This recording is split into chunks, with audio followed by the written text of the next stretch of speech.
ভারতের নিজস্ব রাজনীতিবিদরাই বলছে যে ভারতবর্ষে মুসলমানদের একটা ভয়াবহ জেনোসাইড হতে যাচ্ছে। বাংলাদেশ অথবা মালদ্বীপ অথবা পাকিস্তানের সাথে তো আপনি হিন্দু ধর্ম ট্রাম্প কার্ড দেখিয়ে পারবেন না। এই ভারতে ধরেন হিন্দুত্ববাদ হচ্ছে তাদের একমাত্র ট্রাম্প কার্ড, যেটার উপর বেস করে তারা পুরো দেশটাকে ধরে রাখার চেষ্টা করছে। গোঁড়ামির কারণে তারা শুধু তাদের দেশটাতেই হিন্দু ধর্মটাকে ধরে রাখতে পেরেছে। প্লাস তারা মনে করে যে পৃথিবীর হিন্দু ধর্মের মক্কা হচ্ছে তাদের ওখানে, এবং পৃথিবীর যে কোনো প্রান্তে যেসব হিন্দু আছে তাদের রক্ষাকর্তা হচ্ছে তারা। ইসলাম ধর্মে যে পরিমাণ মানুষ ধর্মান্তরিত হচ্ছে, বিখ্যাত গায়ক, বিখ্যাত নায়ক, বিখ্যাত খেলোয়াড়, বিখ্যাত পলিটিশিয়ান, অনেকেই দেখবেন ইসলাম গ্রহণ করছে।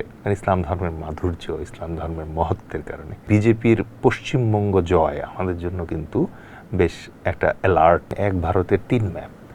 একটা হচ্ছে ভারত নিজে যে ম্যাপ ফলো করে, যেখানে কাশ্মীর তাদের, অরুণাচল তাদের। পাকিস্তান আবার এক ধরনের ম্যাপ আঁকে যেখানে আজাদ কাশ্মীর তাদের আর ওই অংশটা ডিসপিউটেড। চীন আবার এক ধরনের ম্যাপ আঁকে যে ম্যাপটাতে আকসাই চীন এবং দক্ষিণ তিব্বত হচ্ছে চীনের আন্ডারে।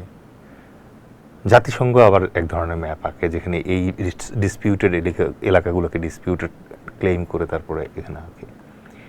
এই ভারতে ধরেন হিন্দুত্ববাদ হচ্ছে তাদের একমাত্র ট্রাম্প কার্ড, যেটার উপর বেস করে তারা পুরো দেশটাকে ধরে রাখার চেষ্টা করছে। কিন্তু এটার ভেতরে আবার টেনশনও আছে।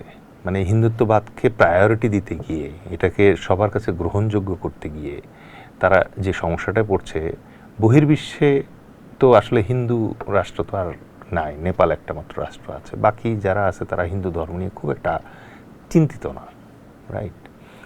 So with due respect to Hindu ধর্ম, মানে বহির্বিশ্বে এটা নিয়ে কিন্তু খুব বেশি চর্চা নাই, আলোচনা নেই। আপনি খুব বেশি মানে ইসলাম ধর্মে যে পরিমাণ মানুষ ধর্মান্তরিত হচ্ছে, বিখ্যাত গায়ক, বিখ্যাত নায়ক, বিখ্যাত খেলোয়াড়, বিখ্যাত পলিটিশিয়ান, অনেকেই দেখবেন ইসলাম গ্রহণ করছে। কারণ ইসলাম ধর্মের মাধুর্য, ইসলাম ধর্মের মহত্বের কারণে। হিন্দু ধর্ম গ্রহণ করেছে এরকম খবর আপনি খুব বেশি দেখবেন না, ঠিক আছে? যদিও তারা ইসকন এবং অন্যান্য পদ্ধতিতে তারাও চেষ্টা করে তাদের ধর্মটাকে প্রচার করতে, তারাও চেষ্টা করে তাদের ধর্মের দাওয়াত দিতে, কিন্তু গোঁড়ামির কারণে তারা শুধু তাদের দেশটাতেই হিন্দু ধর্মটাকে ধরে রাখতে পেরেছে। প্লাস তারা মনে করে যে পৃথিবীর হিন্দু ধর্মের মক্কা হচ্ছে তাদের ওখানে, এবং পৃথিবীর যে কোনো প্রান্তে যেসব হিন্দু আছে তাদের রক্ষাকর্তা হচ্ছে তারা। এমনকি বাংলাদেশের যে হিন্দুরা আছে, যারা হয়তো ওই গোঁড়া আরএসএসের সাথে তাদের কোনো পরিচয়ই নাই, তাদেরকেও তারা মোল্ড করার চেষ্টা করে।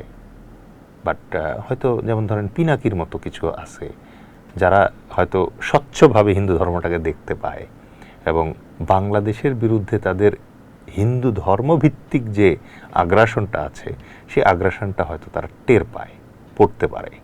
কারণ কোনো যুক্তিতে আপনি ধর্মভিত্তিতে বাংলাদেশ অথবা মালদ্বীপ অথবা পাকিস্তানের সাথে তো আপনি হিন্দু ধর্ম ট্রাম্প কার্ড দেখিয়ে পারবেন না। আপনার নিজ দেশে যখন মাইনরিটি নির্যাতিত হতে হতে এথনিক ক্লিনজিংয়ের পর্যায়ে চলে গেছে, ইন্টারন্যাশনাল রেড অ্যালার্ট পাওয়া যাচ্ছে সমাজবিজ্ঞানীদের কাছ থেকে যে ভারতবর্ষে, ইভেন ভারতের নিজস্ব রাজনীতিবিদরাই বলছে যে ভারতবর্ষে মুসলমানদের একটা ভয়াবহ জেনোসাইড হতে যাচ্ছে। ধীরে ধীরে বিজেপি ভারতকে রেডি করছে এই জেনোসাইডের জন্য। ওই অবস্থায় যখন আপনি এসে বাংলাদেশের মাইনরিটি কার্ড খেলার চেষ্টা করেন, তখন আসলে অঙ্ক মেলে না, ঠিক আছে? তো ওই পয়েন্ট অফ ভিউ থেকে আপনি যেটা বললেন যে বিজেপির পশ্চিমবঙ্গ জয় আমাদের জন্য কিন্তু বেশ একটা অ্যালার্ট, একটা অ্যালার্ম কোথাও না কোথাও বাজার কথা, এবং এটা বাজছে।